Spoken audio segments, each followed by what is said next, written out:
This is a planet of Festivities, a set of limited edition Penacony celebrity cards designed by Dreamstar Entertainment under the Alfalfa publishing house. All rights reserved, reprints will face legal repercussion. Robin. When the baby bird broke free of its shell, her first chirp immediately drew the attention of the stars. Fate had arranged a bright future ahead for her, and she was destined to be a galaxy-illuminating superstar. On the stage made from a myriad diamonds, Robin belted out a song that praised the beauty, kindness, affection, and vitality of the world. Surrounded by vibrant lights, the audience was moved to tears by her voice. All the flaws, ugliness, deception, and loneliness in life were forgotten. Ode Alfalfa. At the advent of slumber, there is only barrenness as far as the eye can see. Only a short figure is tirelessly spreading seeds, watering the sandy earth with their belief, till the seeds sprout and the opportunistic saplings break through the earth. The small amounts of greenery attract many a gardener, the nectar of their ideals watering this verdant patch. Finally, lush fields creep across the wilds full of verdant leaves. Countless aspirants rush among the emerald meadows in search of the 1,000 pale violet blooms produced by Alfalfa. In the center of wealth's sea of flowers, the first gardener still keeps busy, if only to keep this bustling scenery ever alive in the dream. Mr. Ideen. Look! Golden syrup flows through the streets and alleys. The sweet-tasting streams are the lifeblood of the dreamscape, and the foamy seas are the honeyed brew of fortune. The tide of time cannot dull its taste, for a passionate ferryman rows his oars in the storied river of history. He has spent his life passionately maintaining the sweetness. Slumbering guest, imbibe the dream in this bottle with relish. That is the elixir of happiness and the recipe to forget your troubles. Its master is more than happy to share it with you. Leslie Dean. The worlds among the river of stars overhead number in the hundreds of billions, unceasingly releasing light and heat over trillions of years. But on this long beach, a brilliant grain of sand will sometimes appear, blanketing the entire horizon's radiance with a twinkle and smile. The waves will eventually wash away every grain of sand, but those who remember that ray of light will thusly sing, "The cosmos envies his splendor, an infinitesimal yet grand victory." Hams. A fiery shooting star strikes past the cold tracks. Amidst a myriad of gold trophies, the spark of his life ignites the very arena. People ardently desire victory, as if that is the end, yet he starts from the end of the race and gallops towards the next victory. Do the stars themselves possess preferences and have thus nurtured this invincible protégé? Or is there a hero missing, who is destined to write a perfect footnote to speed? As the match point looms near, a torrent of cheers descends like a tempest. The rider, defying this very era, rides his steel hamster ball and once again rolls towards the future. Maven Ellis. The wilderness was originally barren and devoid of vivid hues, until the first rose generously unfurled her petals. Before then, grasses and trees all bowed to her. After that, bees and butterflies danced for her. Envious gods deprived her of her eyes, yet blossoms grew out of her wounds. Obstinate snow and ice buried her, yet her branches pierced through the ice. She only smiled and gracefully tilted her form. Dewdrops fell and soil was moistened. Then iris flowers bloomed across the vast wilderness, and the sweet dream burst with vibrant colors. Gopher Wood. We have discovered the Lord's disciple in the mortal world, a majestic tree providing shelter to the vulnerable fledglings. He scatters seeds of mercy to the wind, infusing it with warmth. His song to the rain carries the creed of harmony, and laws follow the water to form streams. The jealous thundering light reduces his body to ashes, yet his immortal soul in the dust appeases the sorrows of the clouds. Fresh buds arise from the mud and soil, and the saint of the mortal realm still cares for the poor children. Then they agree to the expectations and allow a sweet reverie. This is a letter from Alfalfa. To Sunday. I have been informed about Robin, and I would like to express my deepest condolences. However, I must remind you that you now hold the position of not only her elder brother, but also the head of the Oak family. Your every action has implications for all of Penacony. As Penacony is going through a critical period, it is crucial that you do not allow your hatred to cloud your judgment, and be cautious not to engage in activities that others can use against you as leverage. I heard that you are planning to dedicate a significant amount of time and resources to find death. Such action does not serve the best interests of the family as a whole, and I strongly advise you to reconsider it to avoid potential impeachments from other family heads. While you are convinced that death is connected to the Watchmaker, I have met that Watchmaker many times long before the Dream Master adopted you and your sister, and I have never found any evidence linking him to that memory zone meme. Now that you are the head of the Oak family, it is essential that you assess the situation objectively and consider the bigger picture. It is unwise to allocate all of Penacony's resources and manpower for the sake of a personal vendetta, as this would bring dishonor to the Great One. The Charmony Festival is on the horizon, and the Watchmaker's guests are all barely holding back their own agendas. Neither you nor I could face the severe consequences if Dominicus's arrival is delayed. Therefore, I urge you to control your emotions and fulfill your responsibilities as the head of the Oak family, focusing only on the festival and avoiding any interference from external sources. In addition, we must not neglect the honored guests invited by the Watchmaker, as mishandling this matter could lead to diplomatic conflicts with other major factions, involving us in disputes that could have been avoided. As your elder, I hope you comprehend the gravity of the situation and handle it appropriately. As for the matter of Robin, there would be time to pursue it once the festival concludes. By then, I will provide you with the necessary resources and manpower in the name of the Alfalfa family to help you get your revenge. Additionally, I have heard rumors that the Dream Master is not entirely pleased with your recent activities. I advise you to conduct yourself with caution. Yours sincerely, Old Oti. A letter from Robin. Dear brother, how are you doing these days? I had intended to visit you at Delight Pavilion as soon as possible upon my return, but with the approaching Charmony Festival and your busy schedule, I refrained from troubling you. However, an urgent matter compels me to share something with you immediately. Since my return to Penacony, I have experienced a peculiar change in my voice. At first, I thought it was caused by exhaustion or illness, but after consulting with doctors, they assured me of my perfect health and dismissed my concerns. However, my voice worsened with time, and I even experienced periods of complete voice loss. In order to find answers, I conducted many private investigations, using my idle time out of rehearsals, of course. Eventually, I realized that the harmony in Penacony is not pure. A discord lurking within has tainted my voice of harmony, which I believe to be the root cause of my vocal issues. I immediately realized that such levels of interference can only occur if either a powerful external force is pulling the strings, or if a senior member of the family is involved. Unfortunately, further investigation has led me to the latter conclusion. This is an extremely alarming discovery. A traitor has emerged within the family in Penacony, and it is highly likely that this person is one of the 4 family heads. I trust you implicitly, dear brother, because of our promise. With the Charmony Festival on the horizon, I fear this person intends to impede its progress, or even use the festival for some ulterior motive. At any rate, I suggest you monitor the other family heads while also prioritizing your own safety. You are the only true family member I have left. There is another matter that requires our attention. During my investigation, I learned about the memory zone meme, Death, and my further inquiries led me to believe that the culprit who directed it to cause this series of incidents is likely the aforementioned traitor in the family. I have collected more clues and I'm prepared to verify my hypothesis. Rest assured, you can just focus on the preparations for the Charmony Festival. Once I've thoroughly investigated Death, I'll come and meet you immediately. It won't take too long. Given your heavy workload, please take care of yourself. Don't stay in the Dreamscape all the time. Spend some time in reality when you're free. I've brought some more specialties from other galaxies.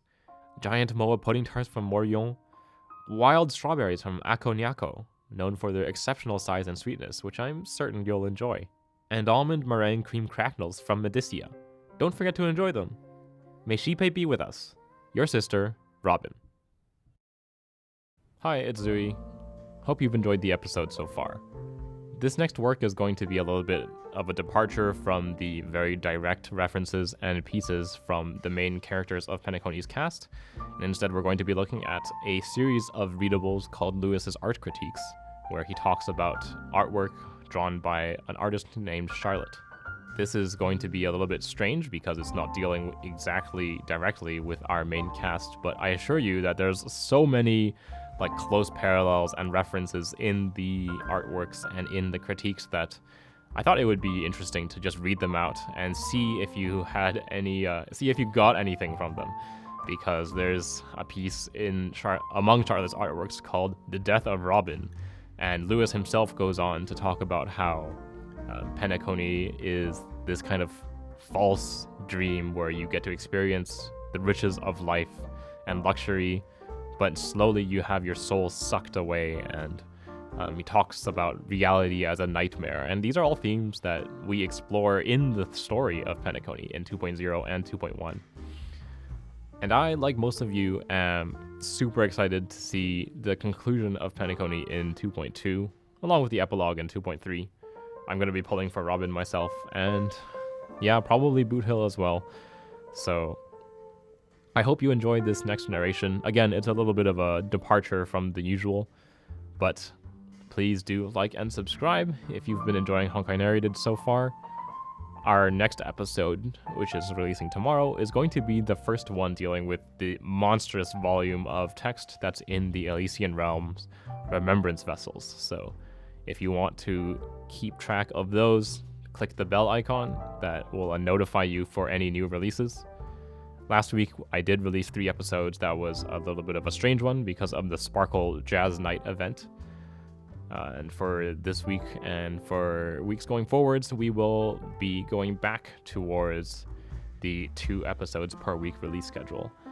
I am going on a trip to Belgrade to cast and host a tournament at Wargaming from May 8th to 20th. We'll see if I can squeeze in a microphone into my packing list, but there may be a lull in the narrations during that time. Only time will tell. So thank you again for listening, and I present to you Lewis's Art Critiques. Lewis's Art Critiques: The Night of the Majestic Cosmos, The Dawn of Dreams and Freedom. A series of journals written by Lewis that are art critiques of the artist Charlotte's works. 1.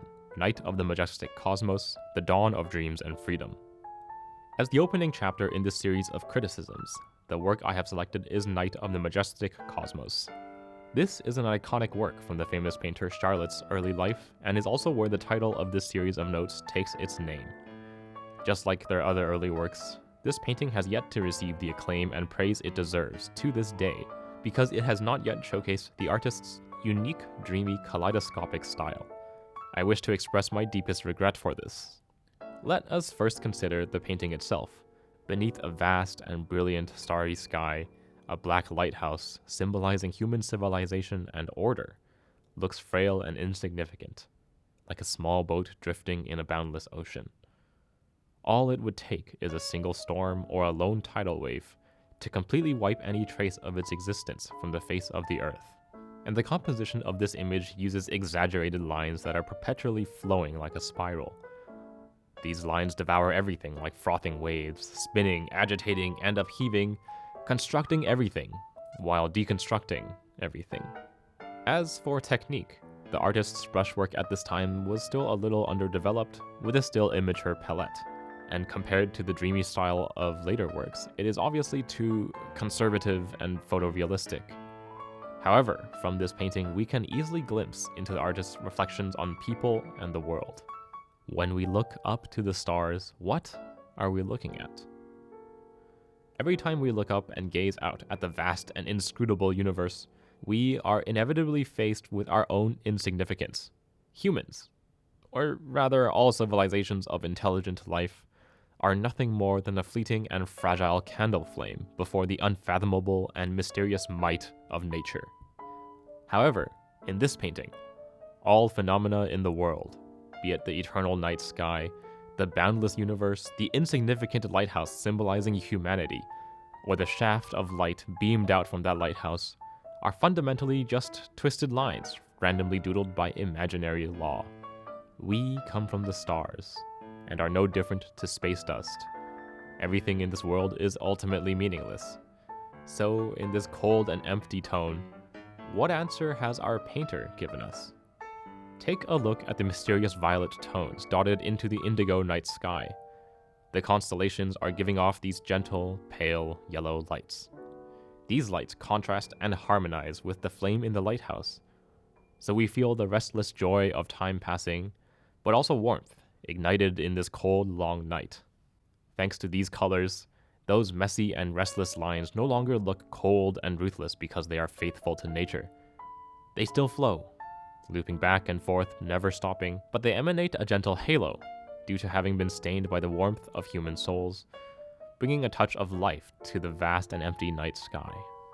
Even if reality is nothing more than a dream, even if the universe was not created for humanity, we still need to pursue the sky that belongs exclusively to ourselves, be it in a painting or in our dreams.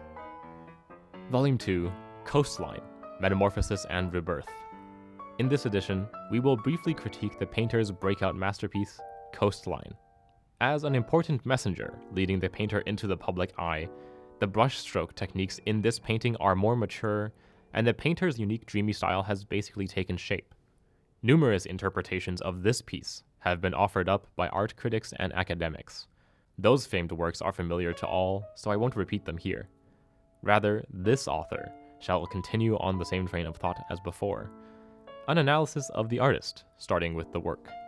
I trust that old friends already familiar with me also understand my methods of analysis, but due to the artist's popularity, these essays have recently attracted some attention and following. Because of this, I will share with new readers an outline of my line of thinking at the start of each chapter. There is a general consensus in academic circles that artworks cannot be equated with their creators. This is a concept verified by countless cultures over the centuries and seems to be an immutable truth. But this author believes that so-called works are ultimately no more than the product of splicing fragments from the creator's subconscious mind. Just like dreams and hallucinations, which often reflect in detail the deepest desires of the heart, which even the creator remains unaware. And the more you understand the creator themselves, the environment in which they grew up and their life experiences, the more accurate this process of inference will be. Therefore, on this basis, we will briefly review the topic of the first two notes. In Night of the Majestic Cosmos, we can clearly see the artist's love for art and beauty, the strong desire for freedom, and their reflection and love for humanity. And in the second painting, The Death of Robin, the artist instead portrays a severely formulaic and solemn yet disheveled funeral to express their weariness and displeasure at the tediousness of boring reality. Bearing this premise in mind, we may then turn our focus to this famous coastline. The background of the entire painting is composed of a triad of beach, ocean, and sky. Their borders echo each other diagonally across the canvas between top left and bottom right in the shape of the golden ratio. At the same time, from the beach in the bottom left to the sky in the top right, spans an arc comprising 4 clear themes strung together. A molten black snakeskin, a white soaring bird, a golden cloud, and a crimson sun. Based on this author's interpretation, the beach, ocean, and sky respectively represent the material world, the mental world, and aesthetics itself, while the molted snakeskin, the soaring bird, cloud, and sun represent the inner ideals of the artist. Burdens of life lie abandoned, like a molted old snakeskin, while the artist reborn is like a bird freed from the shackles of earth, rushing towards those brilliant clouds symbolizing freedom and spirituality. And the sun, high in its zenith, is the manifestation and embodiment of truth, goodness, and beauty, the goal and desire which the artist eternally longs for. The artist also makes creative use of color and line. The brushwork for the beach in the painting is solemn and forlorn, while the undulating ocean uses thick and heavy brushes, and the sky uses graceful and light lines. The colors of the four themes are black, white, yellow, and red, which correspond to the nigredo, albedo, citrinitas, and rubedo processes in alchemy. Thus, 3 dimensions are used to symbolize the metamorphosis and rebirth of the artist. Everyone knows that Coastline was a huge turning point in the artist's life. This thick and heavy work could perhaps be understood as the painting putting everything on the line in coming to Penacony, or it could be understood as the painter being a precocious dark horse that rose up through a single masterpiece. However, in this author's estimation, this point had already been revealed in the artist's work itself, even before this painting was made. The third volume, Paradise on Earth, When Dreamscape Overlooks Reality. In this issue, we are appreciating the artist's signature work, Paradise on Earth. This painting represents the complete maturity of the artist's style, establishing them as the unparalleled icon of the pure reductionist school of art.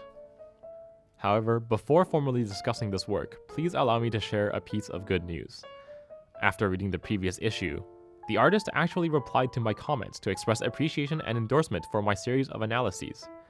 At the time of writing this issue, we have exchanged letters several times. The artist's words are simple yet reflect a peaceful elegance and tolerance between the lines. After a simple exchange of ideas with the artist, I have grown to admire them even more. So I have decided forthwith to pick myself up and take leave for Penacony as soon as this issue has been penned, such that I might witness the stunning appearance of this great artist. Let us put aside such idle talk and turn our attention back to this incomparable masterpiece. Every time I gaze at this work, I always find myself subconsciously slipping into the painter's mental world, and it is undoubtedly an extraordinarily wonderful process. When first beholding this painting, the viewer can only glimpse a soft, misty halation, like clouds of mist. These halos then shift and change, evolving into a mouth made of rubies and pearls, an eye carved from gold, and gorgeous crystal tears flowing from the eye. Starting at the corners of the eye, those teardrops march in formation to form contours and vortices, together with the eyes and the mouth, all creating a twisted, bizarre human shape out of the void. But then, amid this fuzzy yet dazzling halo, these condensed images shatter with a bang, and so we see the gold dim and the gemstones bleed, and we hear the pearl wail and the crystals crack.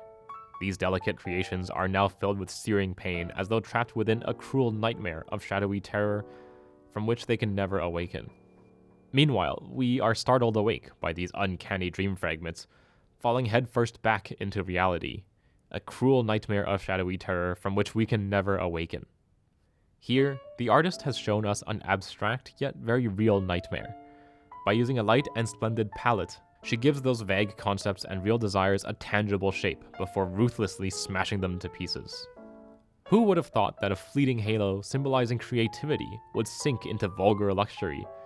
The greedy mouth, built by banality, gnaws at the primal serenity, bedecked with glittering jewels yet horrifying and ferocious.